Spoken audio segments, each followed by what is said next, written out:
আমার ফোন আমার ফোন আমার ফোন। আরে পাগল পাছার আমার, কোথায় তোর ফোন? এটাই আমার ফোন। কি দে আমার জুতা। আস্তা তুই খাবার খেয়ে নে, সকাল থেকে তো কিছুই খেলি না। না আমার খিদা লাগে নাই।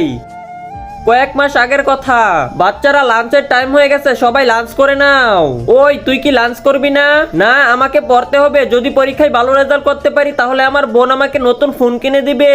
আরে বাহ আস্থা, তো বাচ্চারা এবার পরীক্ষায় ফার্স্ট হয়েছে আস্থা।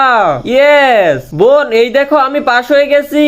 আরে আস্থা তুই তো পাশ হয়ে গেলি। বোন তুমি বলেছিলে না আমি ভালো রেজাল্ট করতে পারলে তুমি আমাকে একটা ফোন কিনে দিবে। তার আগে বন্ধুরা, তোমরা যদি এই দুইটা ছবি পছন্দ করে থাকো তাহলে ভিডিওতে লাইক দিয়ে চ্যানেলটি সাবস্ক্রাইব করে দাও। আর যদি না করো তাহলে বুঝবো তোমরা এই ছবি দুইটা ভালোবাসো না।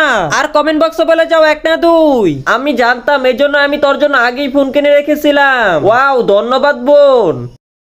আস্তা স্কুলের টাইম হয়ে গেছে, তুই এখনো বসে গেম খেলতেছস? না না আমাকে আরেকটু খেলতে দাও। আর বর্তমানে আমার বোন পাগল হয়ে গেছে।